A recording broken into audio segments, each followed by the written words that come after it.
We bring you news and analysis every day on the Sound On podcast. But now you can get the latest news on demand whenever you want it. Subscribe to Bloomberg News Now to get the latest headlines at the click of a button. Get informed on your schedule. You can listen and subscribe to Bloomberg News Now on the Bloomberg Business app, Bloomberg.com, plus Apple, Spotify, and anywhere else you get your podcasts. Search Bloomberg News Now and subscribe today. You're listening to the Bloomberg Sound On podcast. Catch us live weekdays at 1 Eastern on Bloomberg.com, the iHeartRadio app, and the Bloomberg Business app. Or listen on demand wherever you get your podcasts.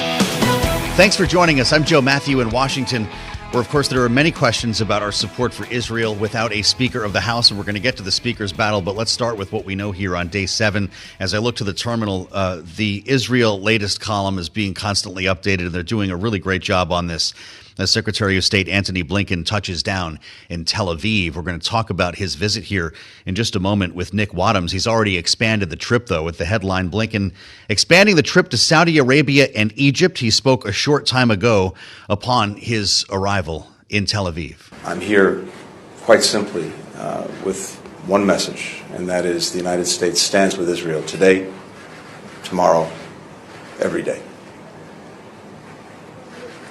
I think it's almost impossible for any of us to comprehend on a human level what Israel's experienced at the hands of Hamas.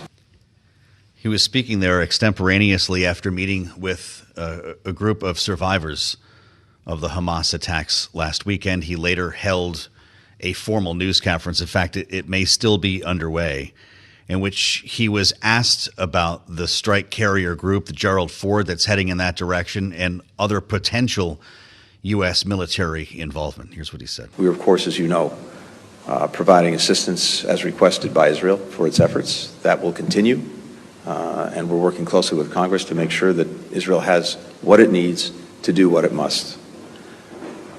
With regard to the second front, as I mentioned earlier, it's our determination and that of Israel as well, that there not be a second front or a third front. If you're watching us on YouTube, where you can find us by searching Bloomberg Global News, you're seeing video as well of Blinken, who held a joint news conference with Benjamin Netanyahu earlier. Let's bring in Nick Wadhams, Bloomberg National Security Team Leader. He's our expert on this story and turning a lot of content here out of the Bloomberg Bureau in Washington. It's good to see you, Nick. Thank you for joining. The significance of this visit, maybe you can speak to Antony Blinken acting almost presidential as he touches down, speaking from the heart, having an emotional meeting with the survivors, and now this news conference. He seems to be the tip of the spear here for the U.S. Yeah, I mean, this is one of the roles that the top U.S. diplomat often plays before there's even any real agenda for him. It's like, get on the plane, go over there, show that the U.S. has your back. And that's certainly what he wanted to do here. The big question I have is, when does this ground war start, and what happens if Secretary Blinken's in the region, and then what happens to the extent of U.S. involvement? So you heard him there saying, the U.S. has Israel's back tomorrow, today, and every day. This thing is going to go in a lot of very unpredictable ways, and the U.S. is going to have some tough decisions to make as that happens. That's for sure. What do you make of the addition of Saudi Arabia and Egypt? To your point, if he's in one of those countries and the ground invasion of Gaza begins, that's going to change the backdrop of this conversation real fast. That's right. So he's going to 4 more countries, Saudi Arabia, Egypt, United Arab Emirates, and Qatar. And obviously all 4 of those countries have different levels of influence on Hamas and Iran. Qatar, for example. So what he's really trying to show there is that the U.S. wants to prevent this from becoming a wider war. So as bad as it is, if you have further evidence of Iranian involvement in the Hamas attacks, what's Israel going to do to Iran? And so it could get a whole lot worse and a whole lot bigger. Obviously, Egypt has some influence on Hamas, on Hezbollah. We don't know what's going to happen there. So this is a move where he's trying to push these U.S. priorities. Okay, we have Israel's back. We don't want this to spread in a wider war. We also have this desire to keep this normalization program on track. Israel and Saudi Arabia. So while they're telling Israel, you guys go do what you need to do, at the same time they're saying, hey, please don't forget about this peace initiative that we have that we want to keep on track. So he's spinning a lot of plates on this trip, clearly. He really is. He was asked about, speaking of the Iranians, the $6 billion that was part of the recent prisoner swap with Iran. Nick, all of a sudden, the last 2 days, we talked to Republican lawmakers, and this is all we're hearing about is, refreeze the money. And I'm not sure exactly what that would even look like, as this money has not done more than move to an account that's being run by the Qataris. Listen to what Antony Blinken had to say about this in the news conference. None of the funds that have now gone to Qatar have actually been spent or accessed in any way by Iran. Indeed, funds from that account are overseen by the Treasury Department, can only be dispensed for humanitarian goods, food, medicine, medical equipment, and never touch Iranian hands.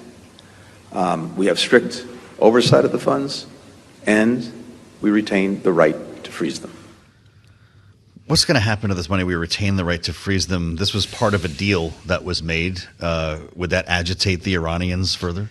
Yeah, I mean, this one is very complicated and has the possibility of going pear-shaped really quickly because, the U.S. made this deal with Iran, so if they then go back on that, then what's going to be the status of, potential future talks over prisoner swaps? I mean, the Iran issue has become so politicized in the U.S., it's sort of hard to see it straight, but safe to say that the one issue that is the case is that the U.S. has been pushing this policy of de-escalation with Iran, of trying to use small steps to lead to other agreements to neutralize their nuclear program. Mm-hmm. Obviously, if Iran is involved in some way in the attack or in support of Hamas, it would cast a lot of doubt over that policy of de-escalation. But I think it is safe to assume right now that whether or not there is a formal policy of freezing those funds, the U.S., the Treasury Department, Qatar, they are not going to allow that money to move really quickly, even if it's for humanitarian goods in Iran. I mean, so, there is some reporting out there that there has been a formal freeze of those funds. Secretary Blinken did not go that far. There may be a legal issue there whether they can actually do that, but safe to assume that money's not going anywhere anytime soon. Nick, thanks for coming over. We'd like to stay in touch with you to the extent that you're available. I appreciate it as always. He runs our national security coverage here in the Bloomberg Washington Bureau, Nick Wadhams, and his expertise with us today to get things rolling on Bloomberg Sound On. We're going to bring in General Mark Kimmitt here next as we also hear from the Secretary of Defense. Lloyd Austin held a news conference a bit earlier today and spoke directly to this potential tie, this involvement in this attack with Iran. Here's the Secretary. We've not seen any indication that Iran was involved in the planning or the execution of this attack. We've not seen any of those indications yet. And this is something that we remain focused on. And of course, what we know at this point is that there are no indications that was the case. But again, we will remain focused on this. No indications yet, and there are demands, of course, for them to show some evidence here. The other question that the Secretary knocked down was whether the U.S. had some early warning. We spoke yesterday at this time with Congressman Michael McCall, who discussed the fact that Egypt had given Israel 3 days' notice on intelligence that it had. The Secretary said, don't look here. In terms of early warning or our indications and warning that we may have had to that this was going to occur, of course, if we had those indications, we would share them with Israel. But to my knowledge, we did not see that. So. All right. That was Lloyd Austin, for those of you watching us on YouTube. As we turn to the General now, Mark Kimmitt is with us, retired Brigadier General, of course, former Assistant Secretary of State for Political Military Affairs. It's great to see you, sir. Welcome back to the table, as always. We appear to be here on the threshold of a ground invasion, and we were talking about it on Bloomberg a couple of days ago. These forces are still amassing. What do you make of the walk-up to this apparently inevitable step? Well, I think the Israelis are doing exactly what you would expect a force to be doing pre-attack. No doubt they have their intelligence assets out. No doubt they're training, they're going over their plans, they're bringing their logistics up, all the normal things you would expect before you cross what we call the line of departure, the line of contact. It's very interesting to note that Gaza is so small that there is not a place once you cross that border where you cannot be shot from. So they need to be completely ready the moment they cross that border. Wow. I have a lot of questions about the form that this may take. But to what extent do you think Israel is allowing time for hostages to be recovered? Oh, I have no doubt that there is some subterranean conversation going on between Hamas and Israel. I don't expect much to come from that. Hamas certainly understands that the only thing they have right now that can temper the Israeli attack are those hostages. Once they release those hostages, I would expect Israel to go in a way they have not gone into Gaza before. We're talking about taking buildings down here. I think they'll stay completely within the laws of war, humanitarian law, but I don't think they will hold back on either their tactics and techniques. So how do you do this when you're dealing with an entrenched enemy that has tunnels, to your point, extremely dense urban environment where they know the landscape better than anyone? This is a very difficult mission. It's extraordinarily difficult, particularly because of the tunnels, particularly because you have hostages, Israeli and American hostages, inside of Gaza. As I said before, that's the great conundrum. The military has been given a task, which is to go in, uproot and eliminate Hamas leadership, bring the hostages back, and try to keep the amount of civilian casualties to a minimum. That is an enormously difficult task, probably the most difficult task you can get a military. If they do too much, the hostages could be killed. If they do too little, the mission may fail. Are they already there? Are there special forces in Gaza making preparations? I'm not going to reflect on that, but I would tell you that in the past, for this type of operation, you would need to have very, very good intelligence.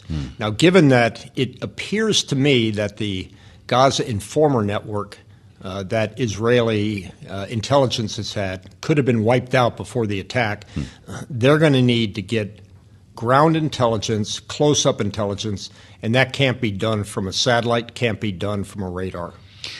Is this then door-to-door, hand-to-hand combat, or will this be coupled by air to ground? What type of a battle are we talking about here, or does it take different contours as it rolls? I think it takes different contours as it rolls, but again, within the laws of land combat, the norms of armed conflict, I do not believe the Israelis will hold back.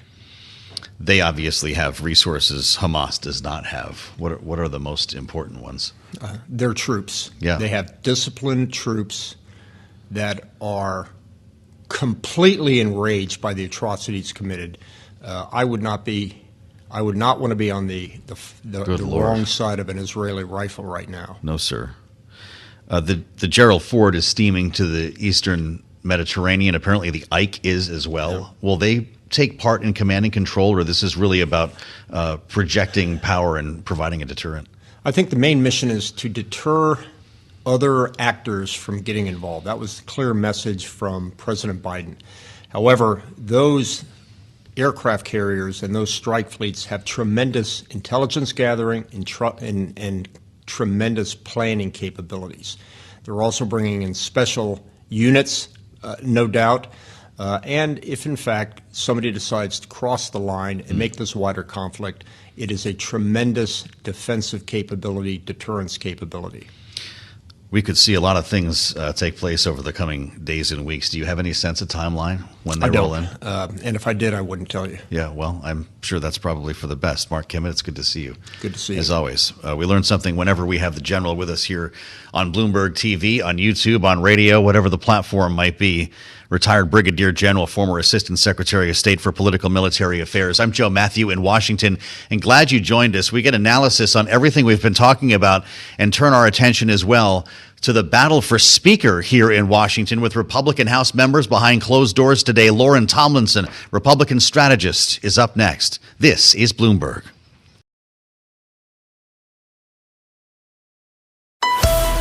You're listening to the Bloomberg Sound On podcast. Catch the program live weekdays at 1 Eastern on Bloomberg Radio, the TuneIn app, Bloomberg.com, and the Bloomberg Business app. You can also listen live on Amazon Alexa from our flagship New York station. Just say, Alexa, play Bloomberg 1130. Live from Washington as the Secretary of State makes his way to Tel Aviv, Antony Blinken touched down earlier today. He's already met with Benjamin Netanyahu and held a news conference earlier with some additional news on the trip as well. He's adding Saudi Arabia and Egypt to the itinerary here, which could get interesting if a ground invasion begins while he's overseas. Antony Blinken referring to two paths that the Middle East can take. Countries in this region and in many ways countries in this world. But here in the Middle East, there's the path of integration, cooperation, normalization, and equal measures of justice, opportunity, dignity for all peoples, including the Palestinians. Or there's the path that Hamas has shown to the world these last few days. Terror, destruction, nihilism.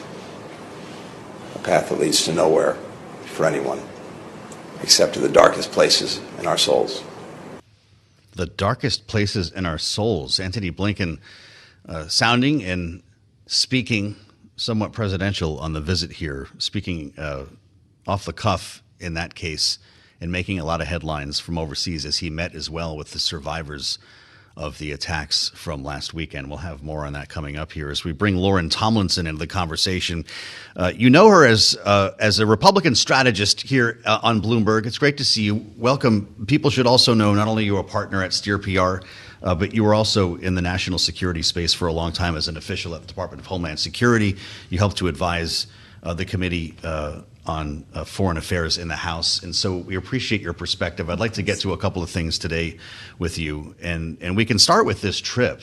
The Secretary of State seems to really be touching people in an effective way here as sort of the representative of the United States. With the president speaking here yesterday, it's really Antony Blinken showing up in person who seems to be moving people when it comes to our message. What do you make of the trip so far? I mean, I think the trip is very well timed and needed. And also, you know, Secretary Blinken is Jewish. And so he has a deep connection to, I think, this issue, these people, and it's coming across as very authentic in a way that I think that other officials probably couldn't connect in that way. Yeah. So, you know, I think it's very important that he's there. He's sending a very strong message of United States support for Israel, condemning Hamas and these terrible attacks. And, you know, I think right now we have to continue to communicate as often as possible. You know, the Biden administration, in particular, Biden has got to fill any voids of misinformation and make sure that he is out speaking constantly about support for Israel, you know, diplomatic, you know, economic, militarily, whatever we need to do to make sure that we are supporting Israel in a full force way. And they need to be communicating to the world and the American public that this is the stance that America will take. And I think this trip definitely shows that level of support and that deep connection to Israel. He's adding the UAE and Qatar to the trip as well as Egypt and Saudi Arabia. A lot of talk about the Qataris lately with this money that is being held in an account. $6 billion. It's a lot of money. That was part of the prisoner swap that we conducted with Iran just a few weeks back. Interesting how quickly this has come back into the news. We've had a series of Republican lawmakers tell us on the air that money needs to be refrozen. It's hard to tell exactly what form that would take. But the administration has been clear. Antony Blinken talked about it a short time ago. Not a dollar has been spent, and it has not moved from that account. Iran, as a matter of fact, just said that there's been no change in access to the funds. Is this a liability for the administration or not? I think it's splitting hairs a little bit when they say that the money hasn't been touched. Sure, the dollars are there and they're still in the account. But if you were Iran and you knew that you were going to get a giant paycheck and it was coming your way, it's like what every American does or what any person does, right? You go spend the money before you even get it. So I think there was a little bit of, they knew the money was coming.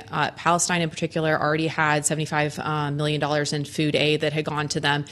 There was a lot of money being funneled in with foreign aid into this region. And, you know, they used the opportunity to to spend it the way that they wanted to. So, I do think it'll be splitting hairs a little bit. I do think it's important that, we find ways in which to prevent that money from getting to them and refreezing it. I think Tim Scott, for example, has introduced legislation in the Senate to do something of that degree. But I do think that this will be a diplomatic conversation that'll happen amongst these countries to make sure that we're not unintentionally funding terrorism through this type of money.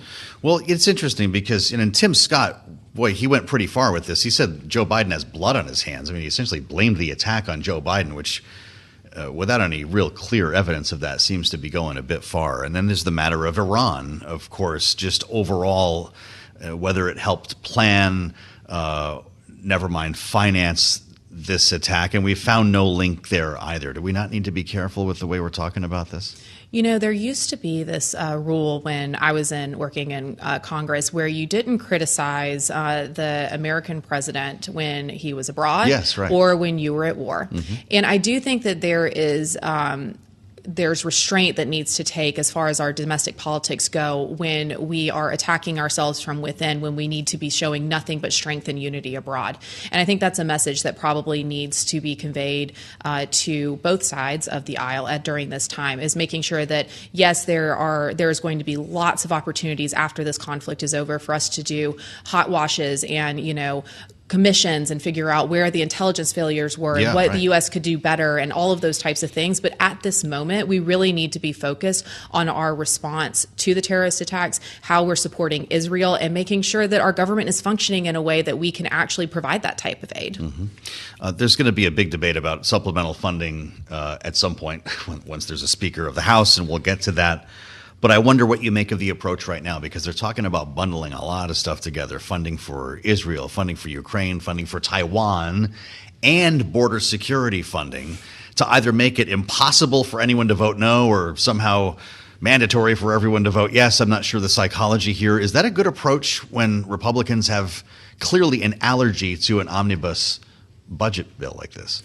I think it's going to be a lot tougher, especially when you throw in border security into this. I think maybe that there could be some horse trading on Ukraine, Israel, disaster aid, that type of thing. But I really, although it seems silly to even have this conversation because the government in theory is going to shut down in a few weeks and we don't even have a Speaker of the House. That's a very fair point. So, step one, fund the government and get through the next, CR crisis. And then, or really step one, get a Speaker. Step two, get us through the government shutdown. Step three, let's talk about aid packages. You're very ambitious. I know. This is Washington. Well, we spoke to your former boss, Michael McCaul, yesterday, who chairs the House Foreign Affairs Committee. He said he was good with that structure. He also said, though, the first order of business would be a resolution on the floor condemning Hamas and supporting Israel. That may seem obvious to some people here, but you get a sense that this would be front-loaded as soon as there is a speaker, no?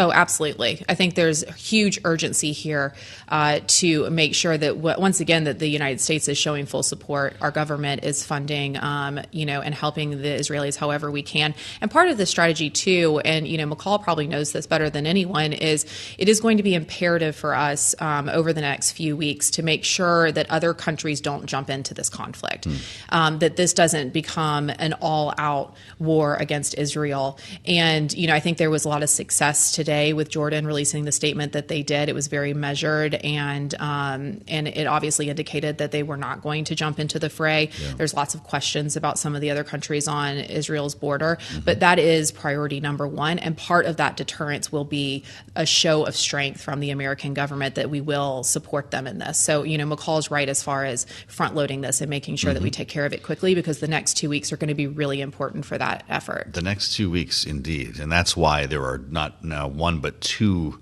carrier strike groups heading to the Eastern Mediterranean, right? Will we use them?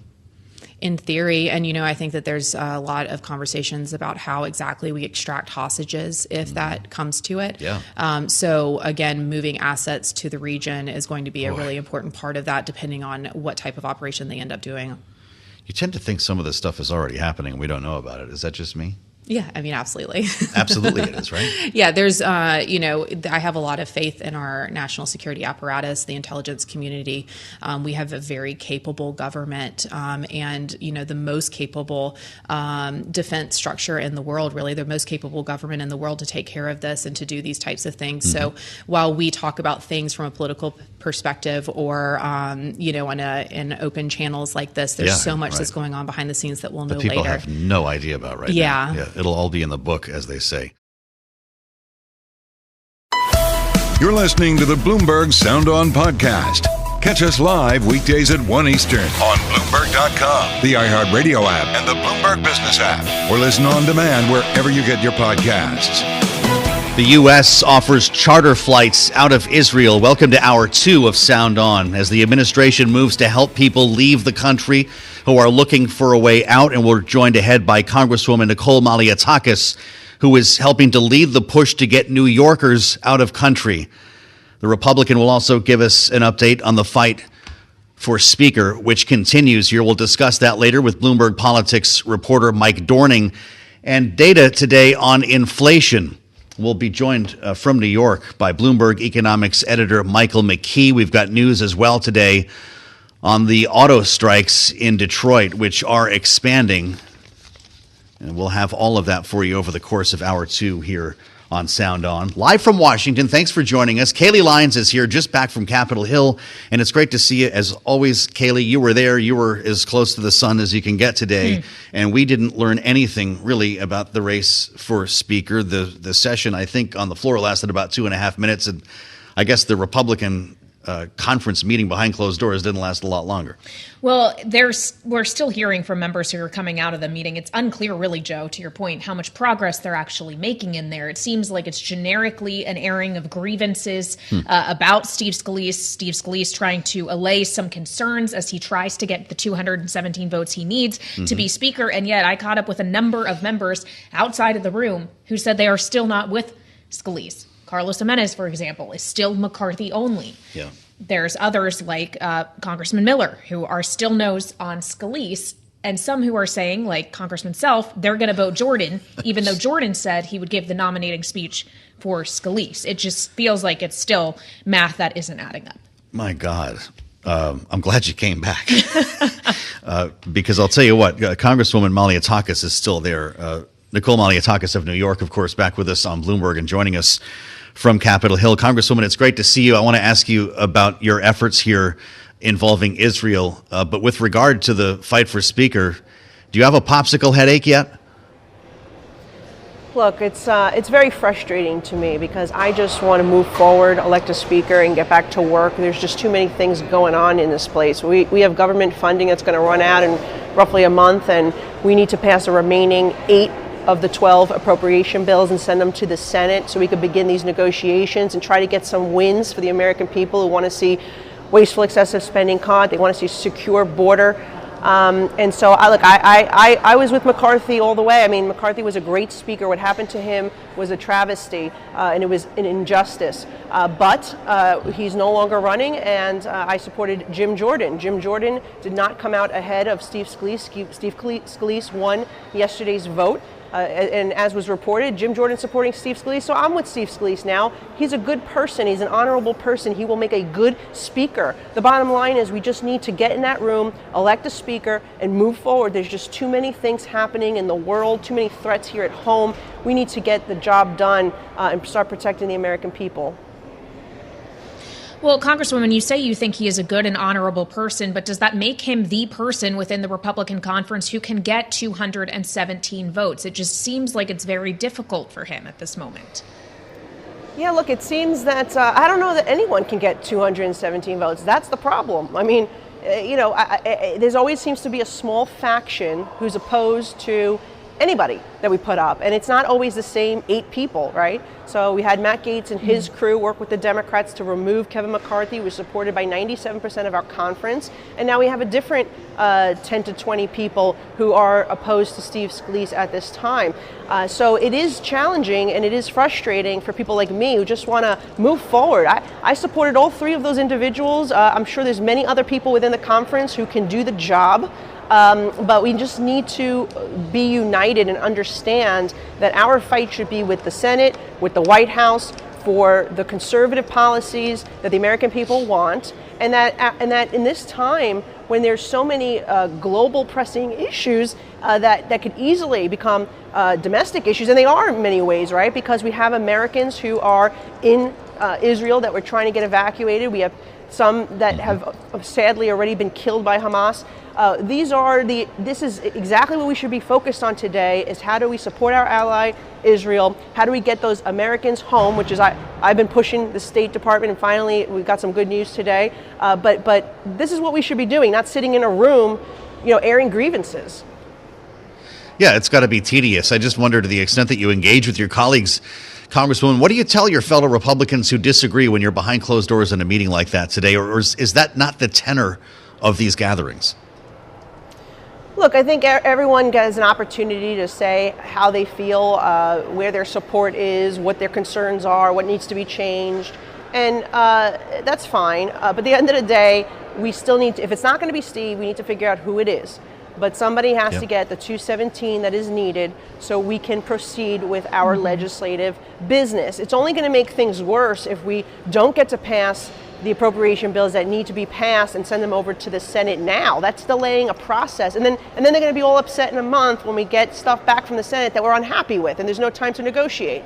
So, we just need to get back in there, pass those remaining bills out, send support for Israel, and get on with the legislative business. Like I said, look, I can support multiple candidates. I've laid out 3 for you that I thought could be good speakers. But at the end of the day, it's not just me, right? You have 221 people in a room. Everybody's got a different opinion. And that's just, leading to the frustration that we're seeing among members like myself and others. Well, as you talk about the difficulty of getting 217 Republicans to back any one individual Congresswoman, I wonder where you think the Democrats are in this. Congresswoman Alexandria Ocasio-Cortez tweeted or posted on X earlier today. I will read you the quote. Given that the vote for Speaker was supposed to be yesterday, it seems much more realistic for 5 Republican members in Biden districts to vote Jeffries than it is for Mr. David Duke without the baggage, she says that in quotes, referring here to Steve Scalise, to flip 107 people in overtime. Congresswoman, what is your response to that? But the Democrats are complicit in what occurred with the removal of Speaker McCarthy. Every single Democrat voted with the right fringe of our party to remove a speaker that 97% of our conference supported. So they are complicit. They are part of the reason why we're in this situation without a speaker to begin with. They said they didn't want to be involved in the Republican fracture. Well, then they should have all voted present, and then this would have never happened. If they just voted present and stayed out of it, this would have never happened. But they chose to insert themselves, and they voted with Matt Gaetz, who is among the most right-wing member of our conference, who majority of our conference wishes he wasn't part of our conference, to remove a speaker that was doing a good job. And why? Because he averted a shutdown, because he prevented a debt default, and because he averted a shutdown. He was removed from power because he did the right thing on behalf of the American people. The Democrats should have done the right thing and recognized that, this is something that should be applauded, not punished. That's why a lot of people are saying, Congresswoman, I'm sure you hear it if I'm hearing it, that Kevin McCarthy is still a viable candidate and could be Speaker yet. Is that something that you would allow for? I'd be all for it. I think Kevin was a great speaker. He did a good job. We passed a lot of our priorities out of the House. People may be upset that the border is not secure. It's not because of House Republicans. We passed that bill. It's because of Chuck Schumer. They are refusing to do their job. They don't want to pass our bill, and they don't want to pass their own bill so we can reconcile the differences. People are upset about energy costs. It's not because of House Republicans. We passed our energy priority to increase domestic production to lower the cost of gas and energy costs across America. Senator Schumer's been sitting on it. He refuses to address it. So the people have to recognize that that we are only 1/3 of the federal government, and that we have to work with the Senate and the White House. And we're not going to always get what we want, but we were able to get some good things. I thought, in particular, capping spending, making sure we had more checks and balances for the president to be able to spend money without congressional support. There's certain things that we were able to negotiate in that debt limit. I had faith that Speaker McCarthy was in the room negotiating the best we could get for the American people from the conservative perspective. Unfortunately, there's some in our conference that don't understand give and take, compromise, negotiation. Everybody's got to give a little to get some, and that's really why we're in the situation we're in today, is because people want to be stubborn and want to be holdouts instead of seeing the bigger picture here, that we need. It's good for the party, it's good for the Congress, the institution, and it's good for the country if we go in and just elect a speaker and move forward with business and recognize the fight is not with each other, it is with the Senate and it is with the White House. Okay, well, Congresswoman, let's talk about the White House, because we just heard from the White House Press Secretary Karine Jean-Pierre that President Biden is going to be releasing a supplemental request next week. And we have had reports in recent days that that supplemental request may include funding for Israel, along with funding for Ukraine, Taiwan, possibly border measures as well. There's been a lot of talk now about the idea of Ukraine funding and funding for Israel being tied together. Is that appropriate in your mind? I think these are separate issues that should be taken up separately. There's already been, $125 billion sent to Ukraine. People rightfully want to know what's been done with that money. What are the goals should we give more money? What will it be used for? They want to see metrics. They want to see accountability. Israel is imminent right now that we get something to support them, because we haven't done any package to support Israel yet. Certainly they need more equipment. They need Iron Dome interceptors. They need precision missiles. So we need to do that, and that is important. With the border, to ask us for more money to just continue paperwork instead of actually securing the border, that should be a discussion, because we've passed a Border Security Act that would reinstate many of the policies of the previous administration that was stemming the flow at the border, was making sure we knew who was coming in and out of our country, and was doing it responsibly. We need to be very concerned right now that we have an open border. And the fact that the Senate and some of the Democrats, and all the Democrats from the House, are not taking that seriously is a problem. When we pass the Border Security Act, we're simply saying, look, people should remain in the next safe country, not come to the United States. That's what created this influx that we're seeing. We also don't want people to be just released into the interior without knowing where they're going or where they'll be, or if they're going to return for their court dates. We need to add immigration judges to hear these cases more swiftly, determine who's a legitimate asylum seeker from who is not. And we need to put in place what Customs and Border Protection have been asking us for: technology, training, equipment. They've been asking us for certain things, and unfortunately, I think I got disconnected here. Unfortunately, we're in a situation where, we need to move forward and pass the border security. Look, just to make it clear for people, 1.7 million individuals have entered into our border, okay? And they are unaccounted for. These are undetected individuals. It's what Customs and Border Protection have estimated. This is in addition to the 5-6 million crossings that we've seen.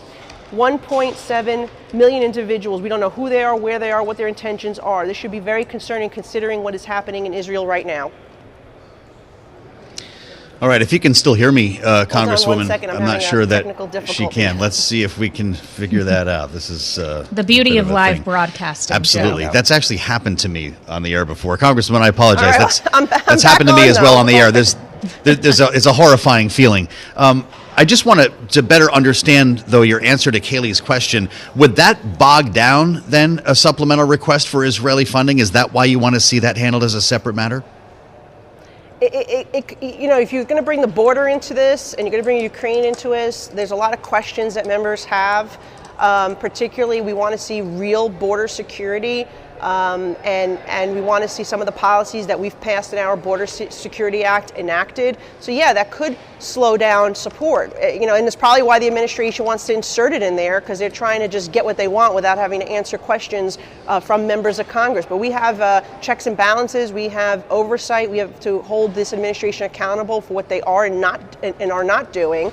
And so we want to make sure that if there's going to be anything related to the border, that we're going to see serious border security to stop this unsafe and unsustainable flow that is affecting the entire nation, and my mayor is saying is going to bankrupt and destroy New York City. I've got one more for you, Congresswoman. I know this is difficult for you. If you're with us on YouTube, you can see why, and you can drop your earpiece after I ask this question. And it has to do with your drive to get flights out of Israel. If we can get back to where we started here, the administration today, the State Department is talking about getting chartered flights together, but you led a letter that was signed on by more than 140 lawmakers to try to get New Yorkers and others out of Israel who need access to that transportation. Where does that stand? Yeah, so, well, it seems like the State Department has been moving now, and that this could begin as early as tomorrow. What we've basically said, and it's a shame that we're already on 5 days. Other countries, Germany, Poland, Mexico, Canada, they've been there. They've been evacuating citizens either via military aircraft or chartered commercial planes.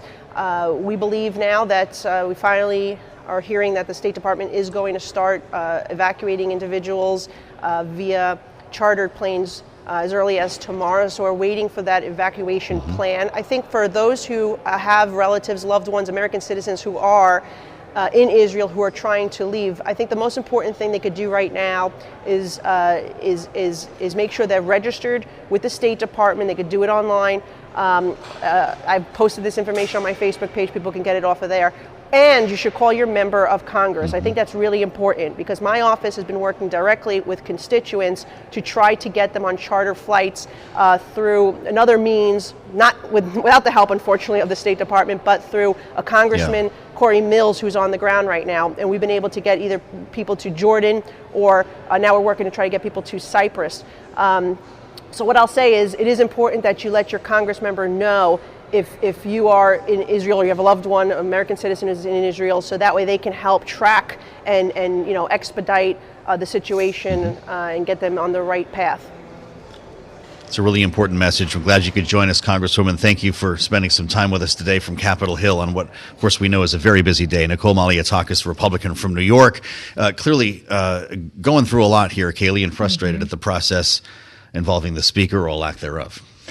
Yeah, lack thereof being the state of play at the moment, Joe. And it's very unclear at this time how long we're going to stay that way, as it feels like not a lot of progress has been made. And, something that members did tell me has been buzzing about, Byron Donald said a number of members have brought this up, even though he doesn't necessarily agree with it, is empowering Patrick McHenry, the Speaker pro tem, to do more in the interim. We've been talking about that since the beginning. We may start talking about that a lot more again, as yesterday's breakthrough doesn't feel like so much of a breakthrough at this point. Pretty interesting, though, Kailey. She said she was still open to a Speaker, Kevin McCarthy. Yeah.